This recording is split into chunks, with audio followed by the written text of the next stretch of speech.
Big breaking update, big breaking news. আপনারা যারা জনকল্যাণ শিবিরে গিয়ে কোনো কাজ করতে না পেরে ভিড় দেখে ফিরে এসেছেন, তাদের জন্য খুবই একটি সুখবর আছে। আপনারা হয়তো জেনেই গেছেন অলরেডি যে 15, 16, 17 এই তিনটা দিন আমাদের রাজ্যের বিভিন্ন জায়গায় জনকল্যাণ শিবির হচ্ছিল। সেই জনকল্যাণ শিবিরে বহু মানুষ কিন্তু সুযোগ সুবিধা নিয়েছে। মোট 54টি যে প্রকল্প, সেই 54টি প্রকল্পের, এবং অনেকে ভিড় দেখে ভয়ে বাড়ি ফিরে এসেছে।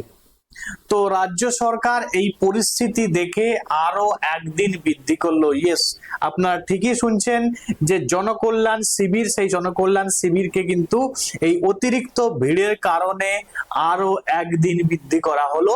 মানে 18 তারিখ আপনিও কিন্তু জনকল্যাণ শিবিরে আপনার যে ডিউ কাজটি পড়ে আছে সেটি আপনি করে আসতে পারবেন। এবং ভিডিওটা বেশি বেশি করে শেয়ার করে দিন, যাতে আমাদের রাজ্যের সমস্ত মানুষ এই খবরটা জানতে পারে যে জনকল্যাণ শিবিরের আরো একটি দিন বৃদ্ধি করা হয়েছে। জনস্বার্থে অবশ্যই ভিডিওটা শেয়ার করে দেবেন। আজকে এখান পর্যন্ত। Thanks for watching.